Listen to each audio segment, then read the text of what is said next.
CM योगी ने मुरादाबाद को दी करोड़ों के विकास की सौगात। 110 विकास परियोजनाओं का किया लोकार्पण और शिलान्यास। क्षेत्र के विकास को मिलेगी रफ्तार।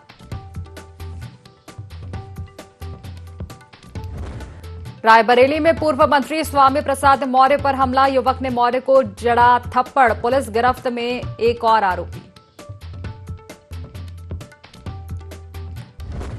महंत आनंद स्वरूप ने किया पूर्व मंत्री स्वामी प्रसाद मौर्य पर हमले का समर्थन। हमलावर को 51,000 रुपए देने का किया ऐलान। रायबरेली में युवक ने मारा मौर्य को थप्पड़।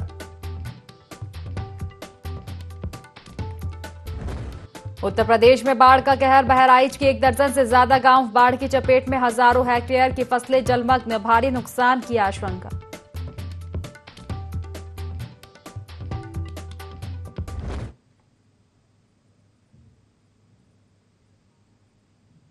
नमस्कार, IND 24 देख रहे हैं आप और मैं हूं आपके साथ खुशी व्यास। चलिए सीधा रुक करेंगे खास खबरों की ओर। मुरादाबाद से हम आपको बता दें, जहां सीएम योगी आदित्यनाथ का दौरा, सीएम ने करोड़ों के विकास कार्यों की सौगात दी है। तो आपको बता दें कि विकास परियोजनाओं का लोकार्पण और शिलान्यास भी किया। परियोजनाओं से क्षेत्र के विकास को रफ्तार मिलेगी। मुरादाबाद के समग्र विकास की दिशा में ये बड़ा कदम है।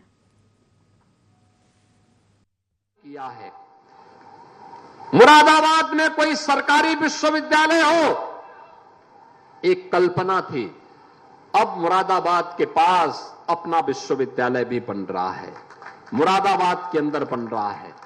बहनों और भाइयों, जब कोई सरकार जनता के प्रति समर्पित भाव के साथ कार्य करती है तो सरकार के द्वारा उसी विजन के साथ कार्य भी किया जाता है। अटल आवासीय विद्यालय में ये मंच पर बैठे हुए किसी भी नेता के परिवार का कोई सदस्य नहीं पढ़ेगा।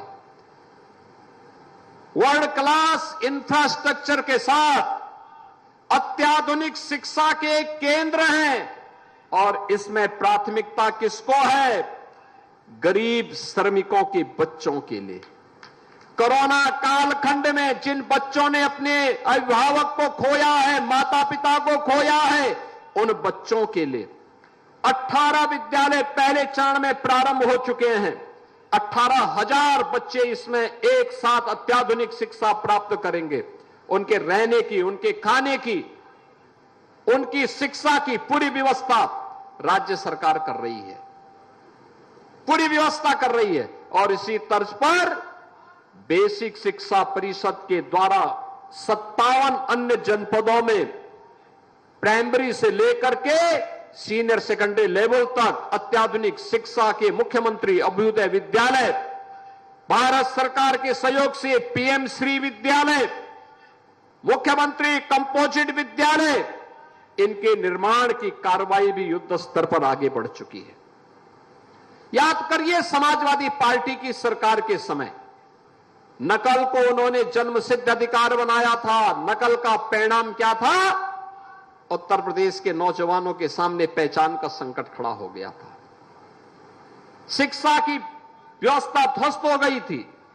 कोई भी सभ्य समाज हो, कोई भी समर्थ राष्ट्र हो, अच्छी और संस्कार युक्त शिक्षा के बगैर वो आगे नहीं बढ़ सकता। सभ्य समाज के लिए, समर्थ राष्ट्र के लिए अच्छी और बेहतर शिक्षा चाहिए, सुसंस्कृत और संस्कार युक्त शिक्षा चाहिए। उस शिक्षा का केंद्र बिंदु आज जब शिक्षा के इन मंदिरों को बनाने का प्रयास हो रहा है, राष्ट्रीय शिक्षा नीति के अंतर्गत जब इस कार्यक्रम को आगे बढ़ाया जा रहा है, तो सबसे ज्यादा पीड़ा हो रही है समाजवादी पार्टी को और कांग्रेस को। सबसे ज्यादा पीड़ा हो रही है इनको। बहनों और भाइयों, इनको पीड़ा इसलिए हो रही है क्योंकि इन्होंने अपने समय में कुछ किया नहीं। इन्होंने शिक्षा की व्यवस्था को ध्वस्त करके रख दिया था। 1,54,000 बेसिक शिक्षा परिषद के द्वारा संचालित विद्यालयों में जर्जर व्यवस्था थी। न वहां पे क्लासरूम ठीक थे, न शिक्षक थे, न वहां कोई सामग्री थी, न बालक बालिकाओं के। मुख्यमंत्री योगी आदित्यनाथ 7 अगस्त को संभल के दौरे पर रहेंगे। इससे पहले मुरादाबाद मंडलायुक्त आंजनेय कुमार सिंह और डीआईजी मुनिराज ने बहजोई स्थित कार्यक्रम स्थल का निरीक्षण किया। अधिकारियों ने हेलीपैड, सभा स्थल और पार्किंग व्यवस्था का जायजा लिया और तैयारियों को लेकर संबंधित अधिकारियों को दिशा निर्देश भी दिए।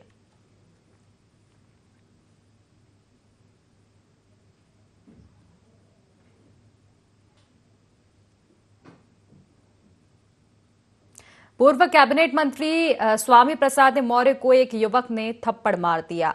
इसके साथ ही स्वामी प्रसाद के समर्थक पर भी हमला किया है। घटना मलेरिया थाना क्षेत्र के सारस होटल चौराहा की है। पुलिस मौके पर पहुंची और एक हमलावर को गिरफ्तार कर लिया है। आपको बता दें कि फिलहाल पुलिस मामले की जांच पड़ताल में जुटी हुई है। तस्वीरें भी आप देख सकते हैं जो कि सामने आई हैं हमले की। स्वामी प्रसाद मौर्य पर हमला हुआ है, एक दूसरे युवक पर भी हमला हुआ। तो युवक ने स्वामी प्रसाद मौर्य को थप्पड़ मारा है, जिसकी तस्वीरें भी आप देख सकते हैं। इसको लेकर विरोध भी देखा जा रहा है। रायबरेली से ये खबर हम आपको बता रहे हैं, जहां एक युवक ने स्वामी प्रसाद मौर्य पर हमला किया है।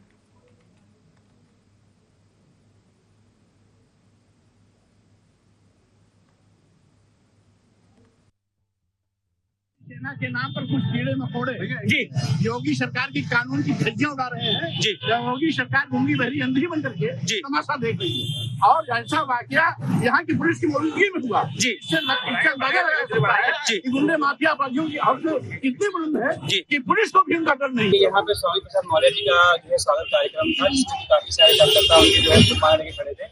उसी में दो व्यक्ति थे जिन्होंने उनको माला पहनाया, उनको हत्या करने का प्रयास किया, जिससे कि पुलिस द्वारा जो है बीच बचाव किया गया उसमें। और जो कार्यकर्ता थे और उनके बीच में थोड़ी झड़प हुई, जिसके बाद पश्चात दोनों व्यक्तियों को गिरफ्तार कर लिया गया है और इसमें एफआईआर दर्ज करके जो अग्रिम विधि कार्रवाई है वो कराई। शाकंभरी पीठ के पीठाधीश्वर महंत आनंद स्वरूप ने स्वामी प्रसाद मौर्य पर हुए हमले को सही ठहराते हुए विवादास्पद बयान दिया है। उन्होंने हमलावर रोहित द्विवेदी को 51,000 रुपए देने की घोषणा की। इससे पहले आनंद स्वरूप ने कुंभ में डांसर से संत बनी हर्षा रिचारिया का भी विरोध किया था, जिसके चलते उन्हें कुंभ छोड़ना पड़ा था।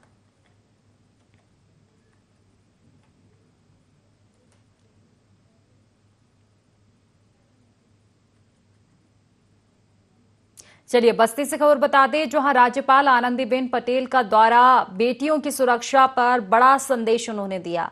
कहा कि बेटी प्यारी है तो वैक्सीन जरूरी है, नहीं तो जिंदगी भर पछताना पड़ेगा। एचपीवी वैक्सीन से सर्वाइकल कैंसर से जीवन भर की सुरक्षा मिलती है। सिर्फ योजनाएं नहीं, समाज को भी अपनी जिम्मेदारी निभानी होगी। आंगनबाड़ी केंद्रों में संस्कार और संस्कृति पर जोर देने की अपील है। प्रधानमंत्री की अपील दोहराई गई है, हर घर में 10% तेल कम करें। नशा मुक्त भारत के लिए हर घर से शुरुआत करने को कहा।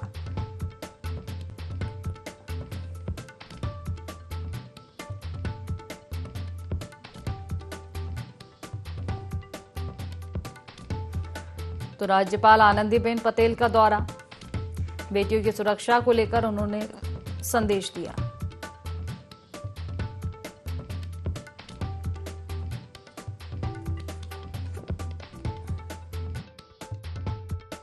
लाभार्थी को ढूंढना, इसके घर तक पहुंचना, सर्टिफिकेट तैयार करना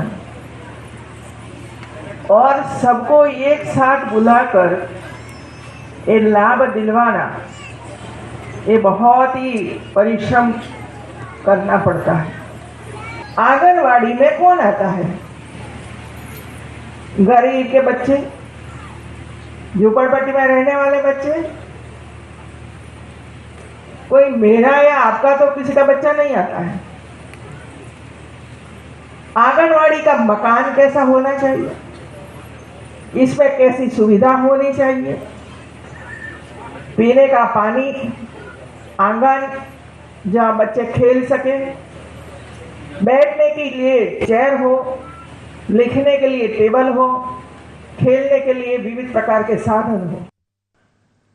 चलिए झांसी से खबर बता दें, जहां 2 युवकों की डैम में डूबने से मौत हुई है। पिकनिक मनाने के लिए दोनों युवक गए थे। नहाते समय तेज बहाव में शाबान बहा है।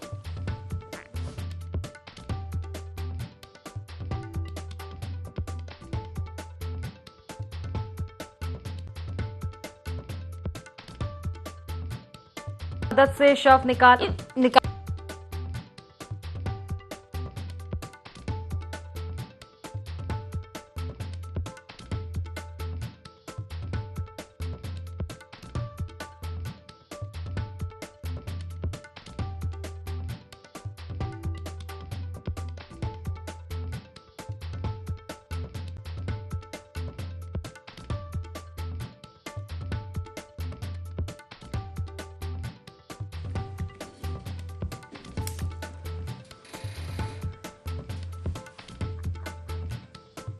तो झांसी से खबर बता रहे हैं, 2 युवकों की डैम में डूबने से मौत हुई है। पिकनिक मनाने के लिए दोनों युवक गए थे, नहाते समय तेज बहाव में बहे हैं।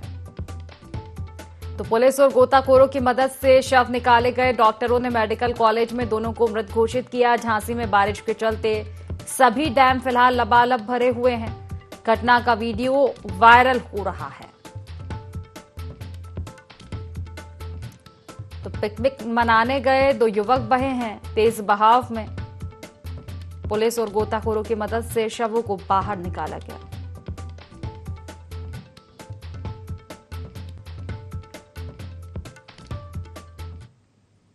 सोनभद्र से खबर बता दें, जहां डॉक्टरों की लापरवाही से एक महिला की मौत हुई है। सहारा हॉस्पिटल में ऑपरेशन के लिए भर्ती महिला की मौत हुई। परिजनों ने डॉक्टर पर लापरवाही का आरोप लगाया। अस्पताल ने मौत छुपाने के लिए शव जिला अस्पताल रेफर किया।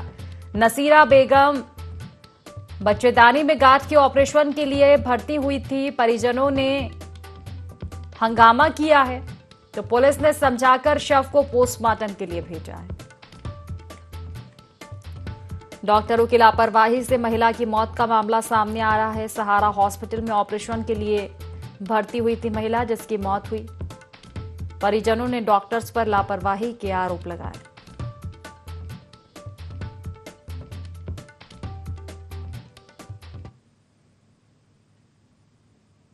तो अभिनेता जैकी श्रॉफ ने आगरा पुलिस की तारीफ की है। उन्होंने कहा कि आप सभी ने बहुत संभाला, जय हिंद।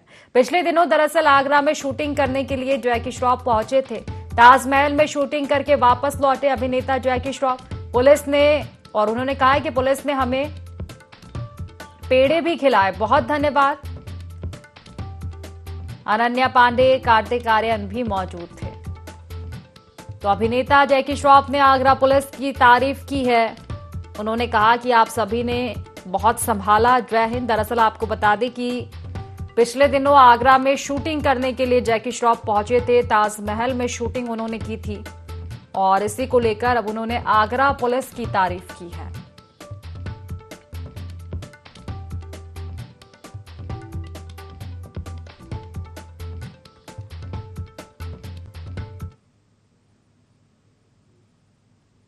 तो खबर रायबरेली से है, जहां आबकारी विभाग ने बड़ी कार्रवाई करते हुए आज गुरबख्शगंज थाना इलाके के 3 स्थानों पर छापेमार कार्रवाई की। छापेमारी के दौरान आबकारी विभाग ने 45 लीटर अवैध शराब समेत 3 क्विंटल लहान बरामद कर उसे नष्ट किया है। दरअसल आबकारी विभाग को गुरबख्शगंज थाना इलाके में अवैध शराब बनाए जाने की सूचना मिली थी। जिला आबकारी अधिकारी का कहना है कि आगे भी यह अभियान जारी रहेगा।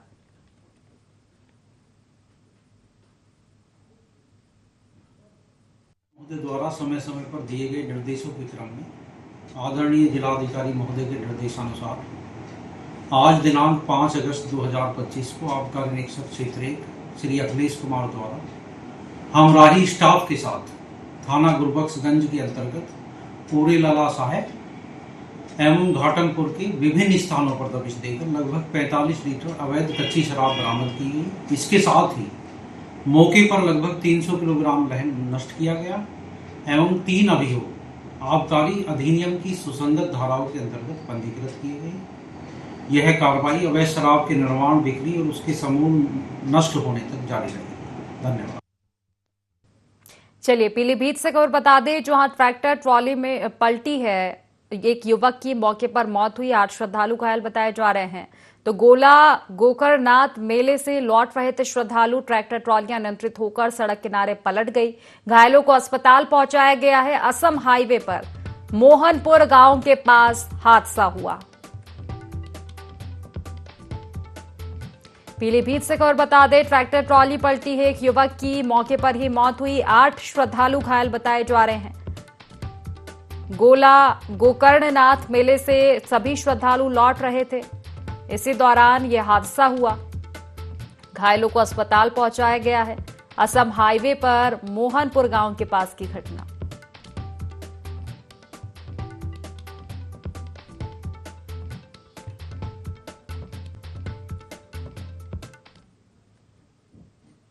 एम्स रायबरेली में कार्यरत सर्जिकल ऑन्कोलॉजी के assistant professor doctor Avinash Chandra Singh ने कैंसर से बचाव को लेकर महत्वपूर्ण जानकारी दी है। उन्होंने बताया कि युवा वर्ग में पान, गुटखा और तंबाकू सेवन की आदतें तेजी से कैंसर का कारण बन रही है। पहले ये बीमारी 40 से 45 साल की उम्र के बाद होती थी, लेकिन अब युवाओं में भी तेजी से फैल रही है। मुंह की सफाई ना होना, मुंह का ठीक से ना खुलना और अंदर गंदगी जमा रहना इसकी शुरुआती लक्षण है। डॉक्टर सिंह ने नियमित व्यायाम, साफ सफाई और संतुलित जीवन शैली को बचाव का सबसे बड़ा उपाय बताया।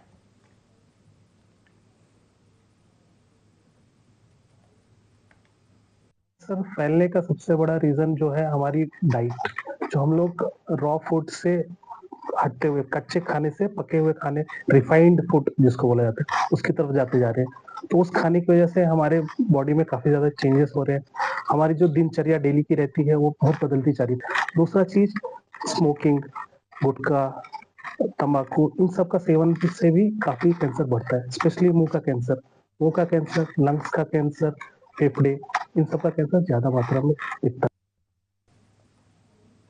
रायबरेली में हर घर तिरंगा अभियान की शुरुआत शासन के निर्देश पर जोरों शोरों से की गई। जिलाधिकारी हर्षिता माथुर ने जानकारी दी कि 13 से 15 अगस्त तक जिले के हर घर तिरंगा फहराया जाएगा और इसे अनिवार्य रूप से लागू किया जा रहा है। जिला प्रशासन ने इसके लिए तैयारियां तेज कर दी है। साथ ही लोगों को जागरूक करने के लिए विभिन्न कार्यक्रम, प्रचार वाहन, रैलियां और जनसंपर्क अभियान चलाए जा रहे हैं ताकि सभी नागरिक इस राष्ट्रीय पर्व में उत्साहपूर्वक भाग लें।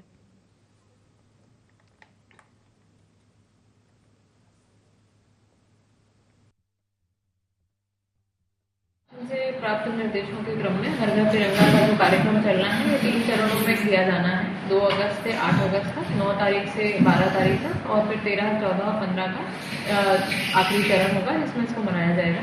इन सभी चरणों के लिए जो कार्यक्रम किए जाने थे प्राप्त निर्देशानुसार सभी विभागों की बैठक कर ली गई है। सभी विभागों में समन्वय है और विगत वर्ष में जो हमारा लक्ष्य था उससे ज़्यादा अच्छा और बहुत ज़्यादा उत्साह से मनाने के लिए सभी विभागों की तैयारियां निरंतर की जा रही हैं। मैनपुरी जिले में स्वास्थ्य विभाग की सतर्कता के एक बड़ा फर्जीवाड़ा का मामला सामने आया। कचुहारी रोड स्थित एक अल्ट्रासाउंड सेंटर में फर्जी एमबीबीएस डिग्री के आधार पर काम कर रहे सुभाष चंद्र को स्वास्थ्य विभाग की टीम ने रंगे हाथों पकड़ा। नोडल अधिकारी सुरेंद्र सिंह के नेतृत्व में की गई छापेमारी में सुभाष किसी भी चिकित्सकीय सवाल का जवाब नहीं दे पाया। जब उसकी डिग्री की जांच कराई गई तो वो फर्जी पाई गई। जानकारी के मुताबिक आरोपी ने 80 लाख रुपए देकर ये फर्जी डिग्री खरीदी थी। मामले में स्वास्थ्य विभाग की शिकायत पर पुलिस ने एफआईआर दर्ज कर सुभाष को गिरफ्तार कर लिया है। वहीं राज अल्ट्रासाउंड सेंटर को सील कर दिया गया है। ये कार्रवाई मुख्यमंत्री योगी आदित्यनाथ के निर्देशों के तहत की गई, जिसमें सभी जिलों को फर्जी डॉक्टरों और बिना रजिस्ट्रेशन के मेडिकल संस्थानों पर सख्त कार्रवाई के आदेश दिए गए। एनडीटी एक्ट में अल्ट्रासाउंड का रजिस्ट्रेशन होता है, तो जिलाधिकारी महोदय के निर्देश पे उन सबके पेपर्स की स्क्रूटनी की जा रही थी। नोडल अधिकारी डॉक्टर सुरेंद्र कुमार, जिनके द्वारा पीसीपी एनडीटी एक्ट में नर्सिंग होमों का एक्ट का देखा जाता है, उनको एक अल्ट्रासाउंड सेंटर था राज अल्ट्रासाउंड, वहाँ पे जो चिकित्सक के पेपर लगे हुए थे उसमें उनको कुछ संदेह हुआ और मई के महीने में तो फिर उन्होंने डिग्री की पुष्टि के लिए हम लोगों ने जिस यूनिवर्सिटी से डिग्री इशू हुई थी वहाँ पे लेटर लिखा गया। वहाँ से ये लेटर में आया कि ये डिग्री वहाँ पे इशू नहीं हुई है इनके द्वारा। फिर यूपी मेडिकल काउंसिल को भेजा गया उनका रजिस्ट्रेशन सर्टिफिकेट, वहाँ से भी आया लिख करके कि ये जो है रजिस्ट्रेशन यहाँ पे नहीं हुआ। तो इस तरह कि वो डॉक्टर साहब जो उनके पेपर लगे हुए थे पूरी तरह फर्जी हैं, उसी में उनके खिलाफ बुलाते उनको गिरफ्तार कराते हुए एफआईआर दर्ज की गई, जिसमें गिरफ्तार हुए हैं। 4 अगस्त को डॉक्टर सुरेंद्र कुमार नोडल अधिकारी सीएमओ कार्यालय ने एक तहरीर दिया कि ब्रिजनंदन राजपूत ने जो उनसे शिकायत किया था कि कचहरी रोड पे एक राज अल्ट्रासाउंड सेंटर स्टार्ट हुआ है, काम कार्य कर रहा है, जो फर्जी है। इसी के तहत जो सीएमओ के कार्यालय के जो अधिकारी हैं उसकी जांच वहाँ पे किए। मालूम पड़ा कि राज अल्ट्रासाउंड सेंटर जो है एक डॉक्टर सुभाष चंद्र सनाफ ब्रिहम सिंह चला रहे हैं। इन्होंने अपने कुछ डॉक्यूमेंट दिखाए भी थे कि ये हमारी डिग्री है। उस डिग्रियों की डॉक्टर सुरेंद्र कुमार नोडल अधिकारी के जो उनके स्टाफ थे बाकायदा जांच की गई कि वो डिग्री कहाँ की है। वो डिग्री जो दिखाई गई थी वो सही नहीं पाई गई है। उसी के आधार पे एक मुकदमा लिखा गया है। अब विवेचना के बाद जो भी विधिक कार्रवाई होगी, जो भी साक्ष्य इकट्ठे किए जाएंगे, उस पर अवश्य कार्रवाई की जाएगी। संभल की रजपुरा पुलिस ने एक स्वाति ठग को गिरफ्तार किया है जो फर्जी दस्तावेजों के जरिए लोन और बीमा की राशि हड़पता था। आरोपी अब तक कई मजदूर वर्ग के लोगों की पहचान का दुरुपयोग कर फर्जी बीमा और लोन दिलवाकर रकम हड़प चुका है। आरोपी ने एक जीवित व्यक्ति के नाम पर फर्जी डेथ सर्टिफिकेट बनवाकर बीमा क्लेम भी हासिल किया था। ये गैंग का 67वां सदस्य है जिसके पास से भारी मात्रा में फर्जी दस्तावेज बरामद किए गए। संभल में संगठित अपराध के खिलाफ चलाई जा रही मुहिम के तहत बीमा माफियाओं के खिलाफ हमारी एडिशनल एसपी अनुकृति की लीडरशिप में जो कार्रवाई चल रही है उसमें आज 67वें व्यक्ति को गिरफ्तार करके जेल भेजा जा रहा है। इस व्यक्ति का नाम पंकज कुमार ढाली है। इस व्यक्ति के द्वारा कुल 17-18 लाख रुपए का पर्सनल लोन है, ये हड़पा गया है। तो इनके पास से अभी तक करीबन 23 पैन कार्ड, 28 आधार कार्ड और विभिन्न बैंकों की 39 चेकबुक और लैपटॉप और मोबाइल वगैरह मिले हैं। विभिन्न कर्मचारियों के कूटरचित दस्तावेज इसके पास से मिले हैं। अपनी कंपनी अर्श एंटरप्राइजेज का एम्प्लॉय बताया गया है और फिर उन लोगों के नाम पे पर्सनल लोन्स भी करवाए जाने की बात प्रकाश में आई है। फर्दर इन्वेस्टिगेशन में इन सब लोगों के ऊपर कितने कितने रुपए के लोन करवाए गए हैं और कितने रुपए इसने हड़पे हैं, इसकी जानकारी है वो आपके साथ साझा की जाएगी। जनपद मैनपुरी के थाना बेबर क्षेत्र में 24 वर्षीय युवती गीता ने कथित दुष्कर्म के बाद शर्मिंदगी के चलते फांसी लगाकर आत्महत्या कर ली। परिजनों का आरोप है कि गांव के ही प्रशांत पांडे ने रात करीब 11 बजे घर में घुसकर गीता से जबरदस्ती की चीख पुकार सुनकर पड़ोस के चचेरे भाई और अन्य लोग मौके पर पहुंचे और आरोपी को पकड़कर घर में बंद कर दिया। लेकिन कुछ देर बाद आरोपी के परिजन ग्रामीणों के साथ मिलकर उसे पुलिस की मौजूदगी में छुड़ाकर ले गए। घटना के बाद गीता ने मौका पाकर दरवाजा बंद कर छत से फांसी लगा ली। सूचना पर पहुंची पुलिस और फॉरेंसिक टीम ने शव को कब्जे में लेकर जांच शुरू कर दी है।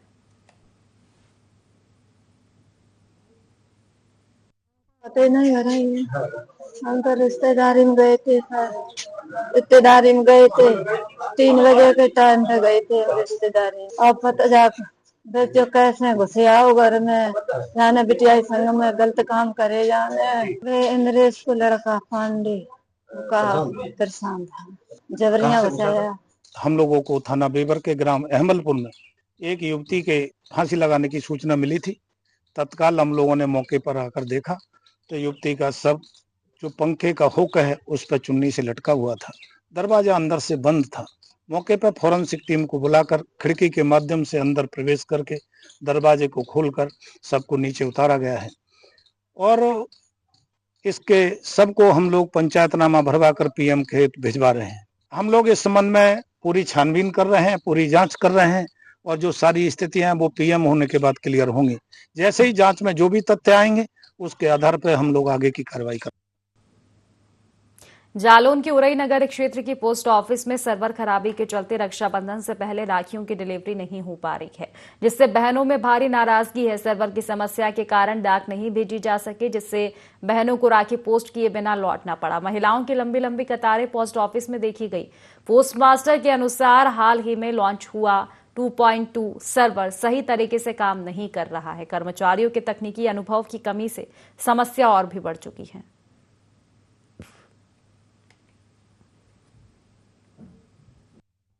कि डाक विभाग भारत सरकार द्वारा IT 2.0 परियोजना के अंतर्गत नए सॉफ्टवेयर का क्रियान्वयन जो है 4 तारीख को रोल आउट हुआ है, जिसमें अभी कुछ समस्याएं आ रही हैं और जो भी आ रही हैं उसको हम लोग जो है टिकट बेस करके किसी तरह की और फिर 4 दिन जो काम बंद रहा, क्योंकि ये जो पुराना सॉफ्टवेयर जो है बंद हुआ है। जी ऐसा है कि ऑल इंडिया लेवल पे लॉन्च हुआ है तो इसकी जो है स्पीड वगैरह थोड़ा अभी स्लोनेस है, ये 1-2 दिन में जो है सामान्य हो जाएगा।